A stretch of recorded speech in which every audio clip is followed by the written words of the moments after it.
17 के पहले सरकारों को दंगा कराने से ही फुर्सत नहीं था।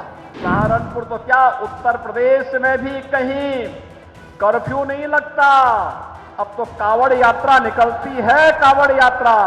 आज यूपी नो कर्फ्यू, नो दंगा।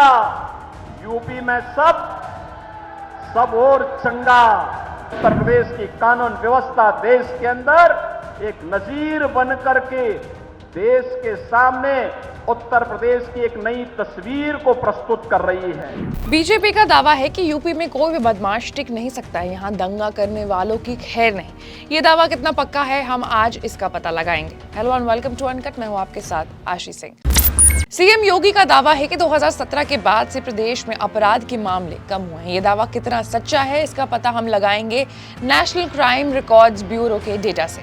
साल 2017 में हुए विधानसभा चुनाव के दौरान बीजेपी ने वादा किया था कि अगर उनकी सरकार सत्ता में आती है तो भय मुक्त शासन होगा। इस चुनाव में बीजेपी ने विधानसभा की 403 सीट में 312 से ज्यादा सीटें अपने नाम की थी। साल 2017 तक प्रदेश में सरकार चला रही समाजवादी पार्टी सिर्फ 47 सीटें हासिल कर सकी थी। इस चुनाव के बाद से ही अखिलेश यादव समेत कई विपक्षी नेता बीजेपी को कानून व्यवस्था के सवाल पर घेरते रहे हैं।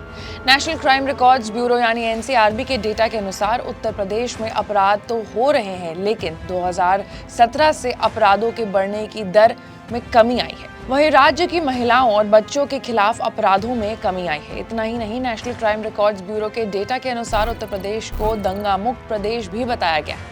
योगी आदित्यनाथ की सरकार ने मार्च 2017 में प्रदेश की कमान संभाली थी। एनसीआरबी के आंकड़ों के अनुसार यूपी में साल 2018 से 19 में कोई सांप्रदायिक दंगा नहीं हुआ है। वहीं 19 और 20 में भी एक भी दंगा दर्ज नहीं किया गया, लेकिन साल 2017 में 34 सांप्रदायिक दंगे इन आंकड़ों में दर्ज है। भारत में साल 2021 में कुल 300 से ज्यादा सांप्रदायिक हिंसा के मामले जो हैं वो दर्ज किए गए थे, लेकिन उत्तर प्रदेश इकलौता ऐसा राज्य है जिनमें सिर्फ एक घटना हुई। राज्य में साल 2019 में महिलाओं के खिलाफ कुल 59,853 मामले दर्ज किए गए, लेकिन 2 साल बाद के आंकड़ों पर नजर डालें तो साल 2021 में ये घटकर 56,083 हो गए थे। आंकड़ों से साफ है कि इन राज्यों में साल 2019 की तुलना में साल 2021 में महिलाओं अपराधों में 6.2% की कमी आई है, लेकिन साल 2020 में महिला अपराध के कुल 49,385 मामले दर्ज हुए हैं, जो कि 2021 से कम है।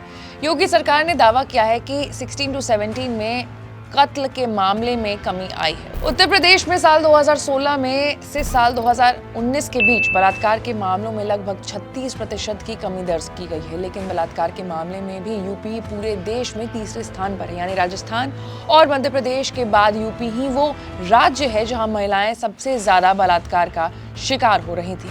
यानी नेशनल क्राइम रिकॉर्ड्स ब्यूरो के डेटा के अनुसार उत्तर प्रदेश में अपराध तो हो रहे हैं, लेकिन साल 2017 के कंपैरिजन में जो अपराध हैं उनके बढ़ने की दर में कमी आई है।